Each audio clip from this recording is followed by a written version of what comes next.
Good morning. We're glad you made it. I'm glad you have made it. Sunday morning. Praise the Lord. But we're talking about politics. We're talking about Baltimore County today with over a $5 billion annual budget. Stay tuned for a very interesting conversation with Nick Stewart. He's running for county executive. My name's Donnie Glover. We'll see you in a minute. I'm civil rights attorney Ben Crump, and I'm so honored to be here with my great mentor, Billy Murphy, watching the news before the news with the one and only Donnie Glover. Donnie Glover Show, BMORENews.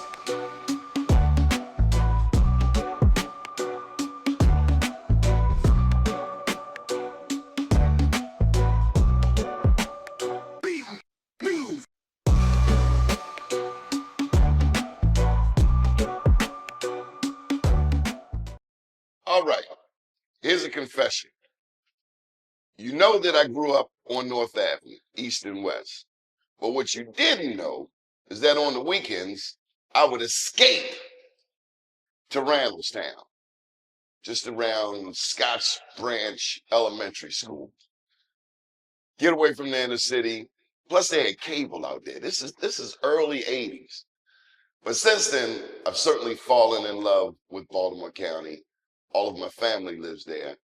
And quite often, I get a phone call around election time as to who to vote for. Right now, as you know, Baltimore County, I didn't know this. Nick, welcome to the show. The population is dwindling. That's right. Now, that's baffling. How? Right. Well, life has become unaffordable in Baltimore County. People do not see hope. They don't see a future for themselves there. The people we are losing, by and large, are young working families who can move. Now, when you say people have lost hope, young people, old people, my siblings are, well, two of them are gone, but they're in their 70s. So they've got 3 generations out there. Yeah. Look, I think it runs the gamut. I think the folks we're losing right now are younger people by and large. But if you talk about hope, we are a county right now where it's never been harder to buy a home based on income, where incomes have fallen 7 years in a row in Baltimore County, where we're choosing between groceries and other essentials, about 2/3 of us. And importantly, Donnie, 74% of our kids in public schools live in poverty. Of those living in poverty who are high schoolers, 25% have attempted suicide. This is a crisis. If that's not gripping at people and waking them up to where we are in this moment, I don't know what does. We are losing people right now. We have to step up and step out and understand we can't do more of the same. Living in Baltimore City, I could reply, that's nothing. We see it all the time. Well, look, we're one and the same. Baltimore I'm glad shares the name. Vicky Allman didn't feel that way. Well, but she saw a separation. She felt the county was better than the city. When we're neighbors, your neighbor's problem is your problem. Right. We are in this together. Nobody knows across our country or across the region that we are competing in that they're separate. We're only one of 3 places in the entire United States that have the setup that we do. So if you think about transit, you think about public safety, you think about water and sewer, you think about economic competitiveness, all of these things we have to do together right this minute. That's why we have a plan. Think a plan could be a Baltimore County combined jurisdiction? I'm not in favor of combining the jurisdiction, but I am in favor of getting on the same page when we plan and when we execute on that plan in a way that we haven't yet, and holding ourselves accountable for real numbers and real targets that we set for ourselves. I know this goes antithetical to your plan. Yeah. But I have to mention it because it's an ongoing conversation in certain circles of why Baltimore City and Baltimore County are disconnected. I understand it's a charter. I understand it would take some undoing. But there was a time when Baltimore County was North Avenue. That's right. We get cheaper water. You pay more for water. But you get amenities that we don't get. But somebody would have to give up the kingship. Mm.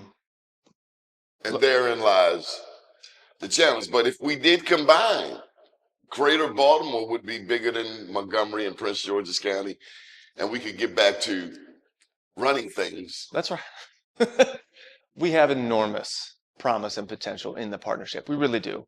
Whether we call it a formal combining or whether we divine the plan that we stick together with, and even doing things like the Regional Water and Sewer Authority, which we have studied ad nauseum. We know what this means. We ought to do it. There takes a certain amount of political courage to do this. We have people in the county who it's not just about power, it is about fear of the others. It's about NIMBYism, it's about black and white.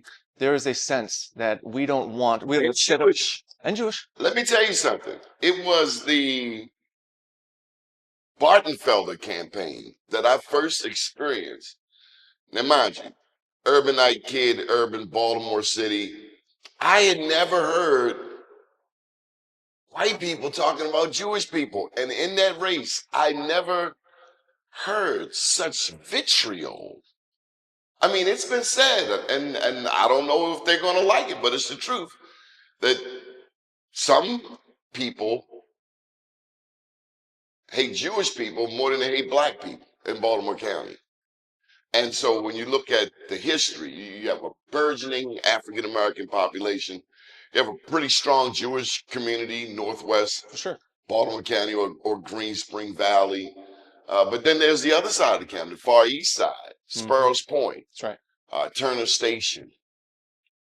How's it going to work out? How do we put this vitriol? And in 2025, how do we put it down? So we have what I refer to as a one county vision. It is the most comprehensive plan of any campaign in this race. And when it comes to housing, revitalization, boosting community, it is the most comprehensive plan we have ever had in Baltimore County.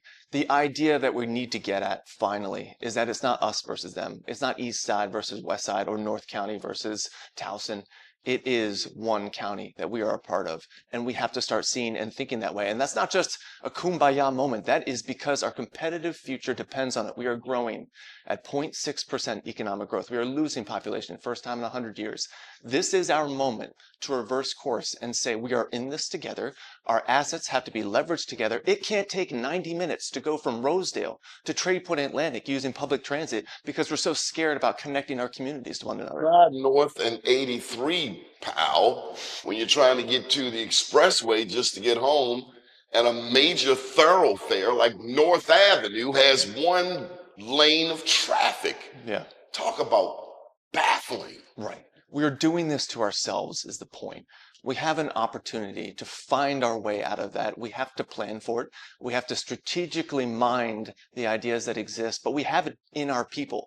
We have tremendously talented people and assets that we can leverage, but we don't have a plan to do this. Our first bullet point in the 10-year master plan for Baltimore County in a bureaucratic document says we lack a vision for economic growth. We should have one.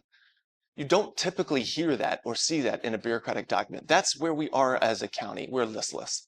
If we can provide energy and passion and urgency, it takes 6 years to build a house in Baltimore County, start to finish, 15 years to build a high school. Baltimore City isn't breaking records. You got it. But Baltimore City is taking this on. You saw a package of reforms dealing with housing and revitalization that developers being able to chop an apartment up into 7 units. But you saw the intentionality. All that affordable housing, that's like trash in the community. In Baltimore City. I understand. In Baltimore County, what we did last year was we passed a housing ban. We said, you know what, enough. We don't want black and brown kids to go to affluent schools where our white kids are, so we're going to stop that. Montgomery County just overturned unanimously this very same law that we just put into place because it realized it was unjust and unfair, and also it didn't work to create more investment in their county. And yet we decide to put it into place. How is that not morally wrong?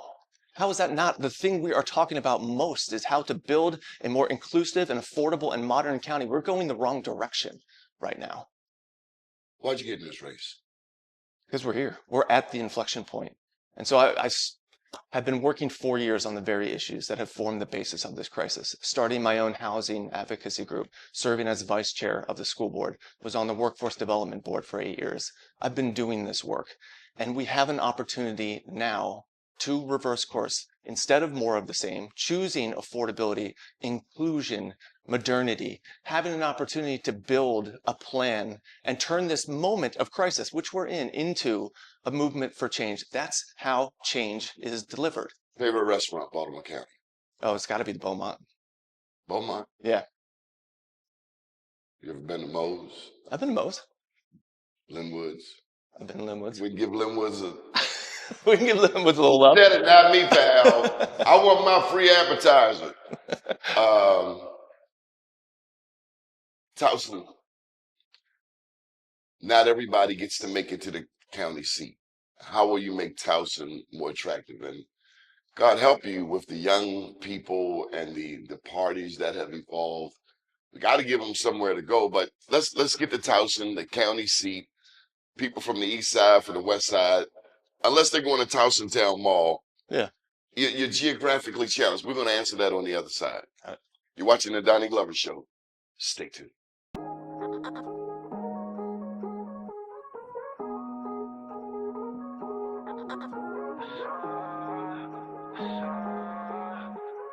I'm working on mine. I never had the time to make a way. I only had the time to make a play. I had to learn nobody saving me. If you gon' run it up the wild way, they see I got a lot up in my plate. When you been working, it's not about the faith. She on my phone and what she about to say. She let me know.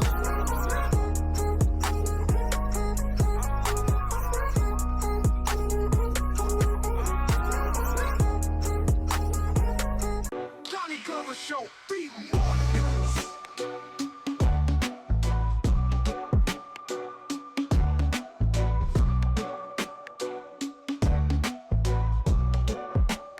BMORENews.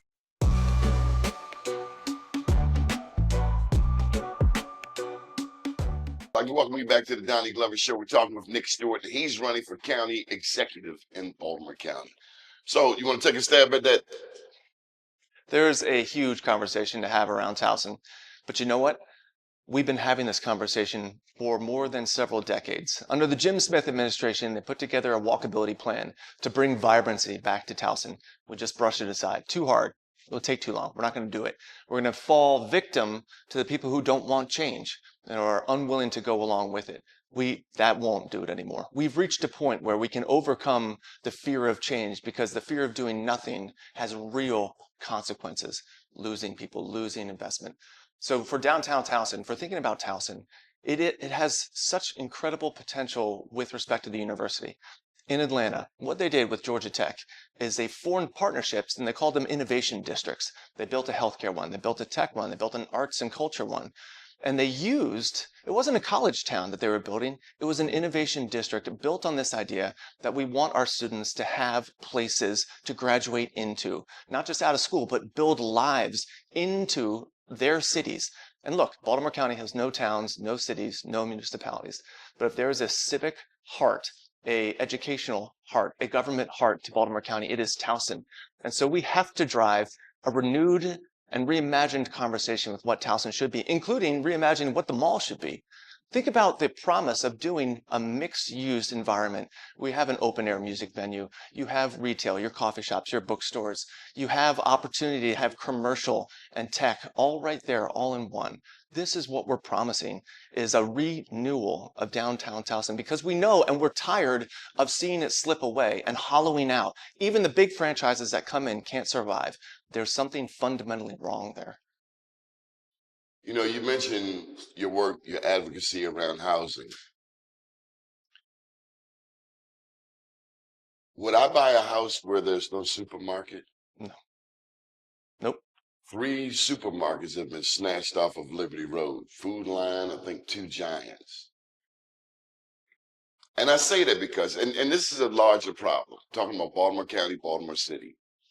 I live 2 blocks from Pennsylvania Avenue, historic Pennsylvania Avenue, the avenue, despite some of the stigma associated with it. When you look at Baltimore City and Baltimore County, the problems are the same. But we have a different mentality, it seems, when it comes to leadership.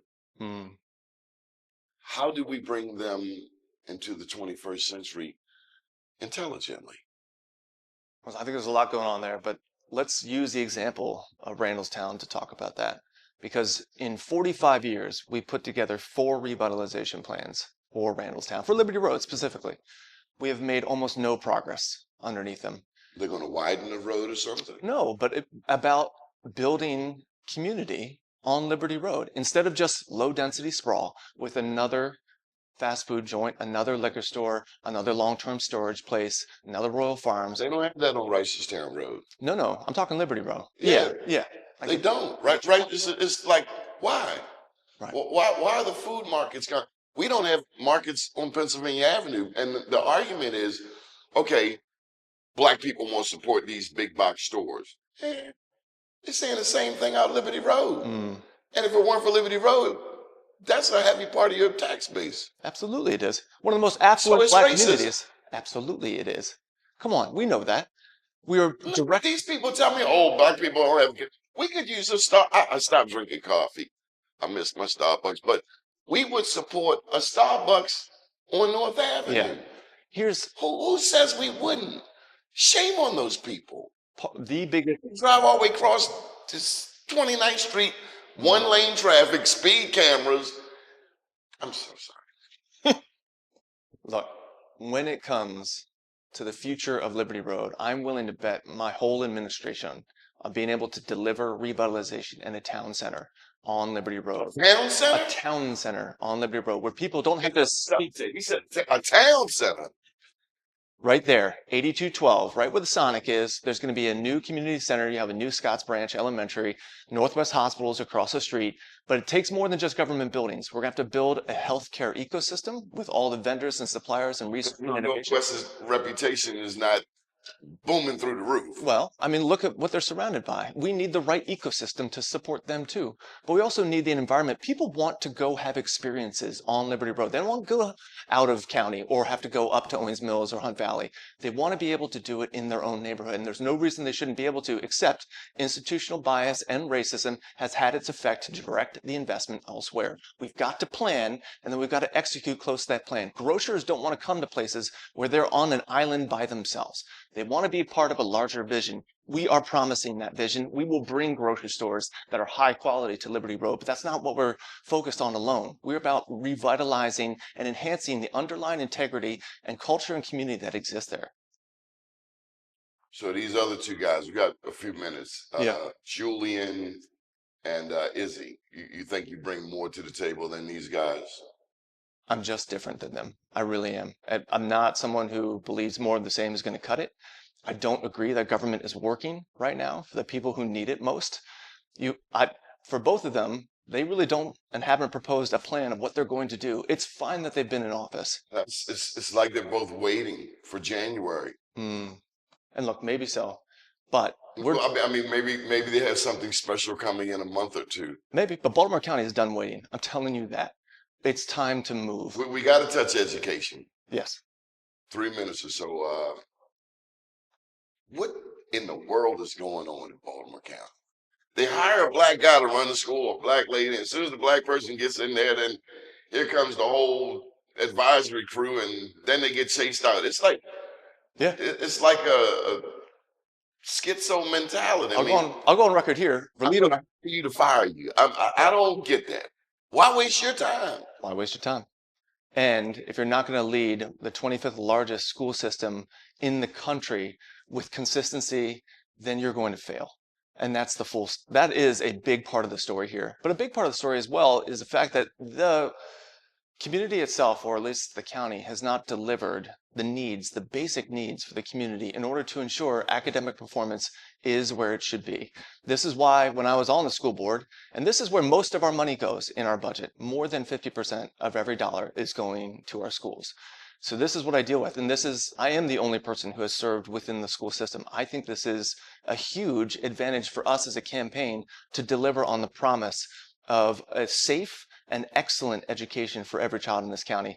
But look, it starts with providing the services that kids and their families need most. That is why community schools are integral to the success. It's also why universal pre-K is absolutely essential to make sure that kids, particularly Black and brown kids who have experienced achievement gaps, don't fall behind, because those gaps are so hard and so expensive to close later on down the road.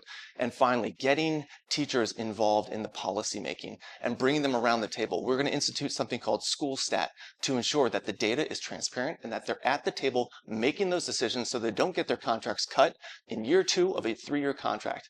It's absurd. Good deal. Nick Stewart, you got to come back. What's your website? Nick for BaltimoreCounty.com. Thank you so much. The team is growing every day. We would love to have you join us if you're ready to be a part of this one county movement that we are delivering a more affordable and inclusive and modern Baltimore County for everybody. And we mean everybody. You heard it right here, folks. First on the Donnie Glover Show, Mr. Nick Stewart. He's running for Baltimore County Executive. Stay tuned. Donnie Glover Show, BMORENews.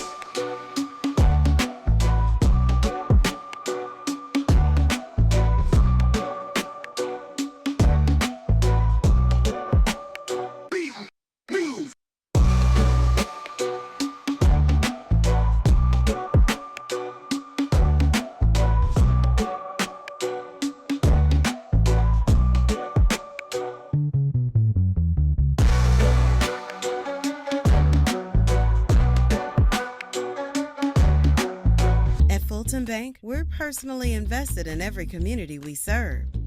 So sometimes we're big in small ways, like finding a way to get Crystal and Dan a mortgage before the baby arrived. Other times we're small in big ways, like local decision-making and financial coaching that helped Fernando open his own shop. Fulton Bank, a community bank that's big and small in all the right ways.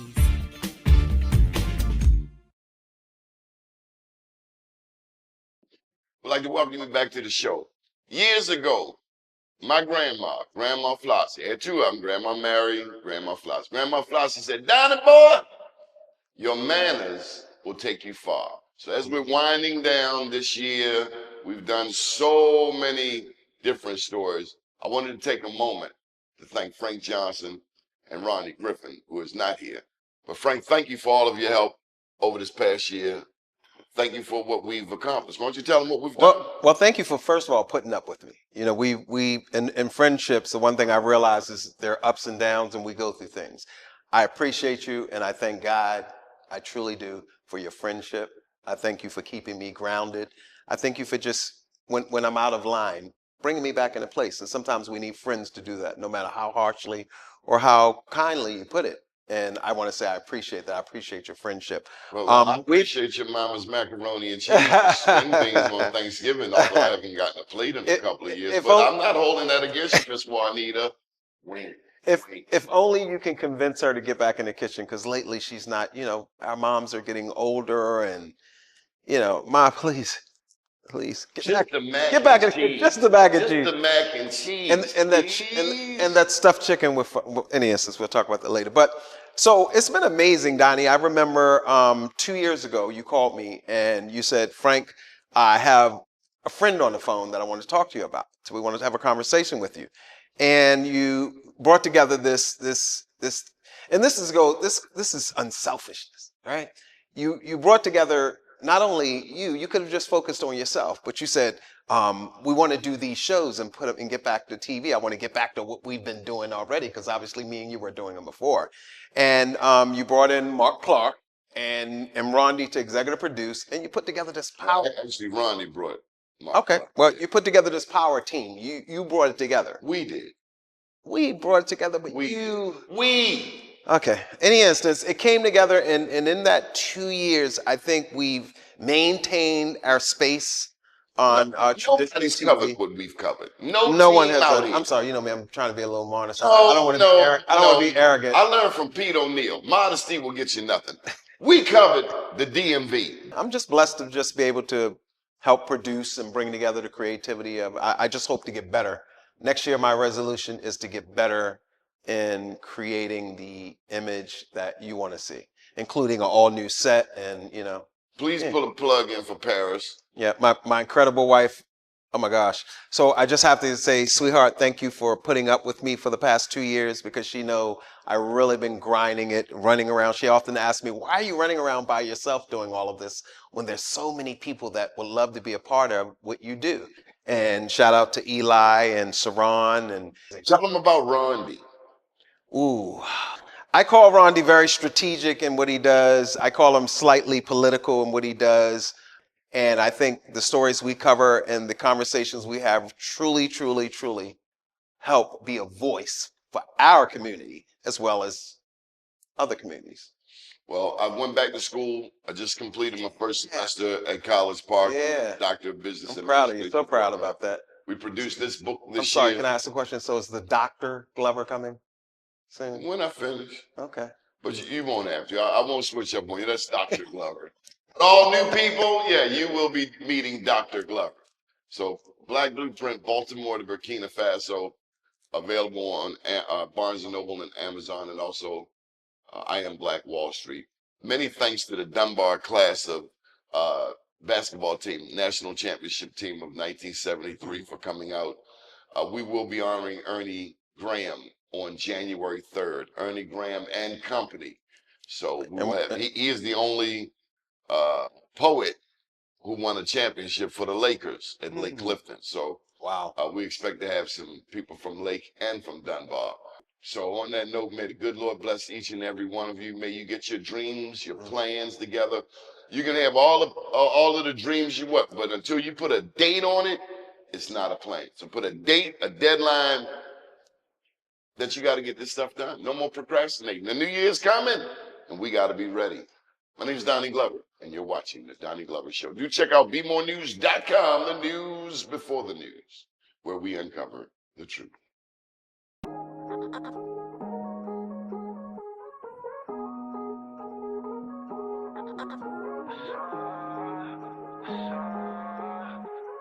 I'm working online. I never had the time to make a way. I only had the time to make a play. I had to learn nobody saving me. If you gon' run it up the wrong way, they see I got a lot up in my plate. When you been working, it's not about the faith. She on my phone and what she about to say, she let me know.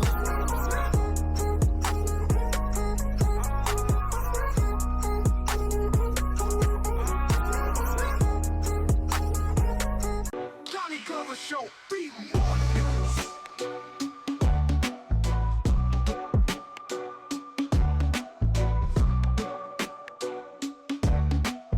Donnie Glover Show.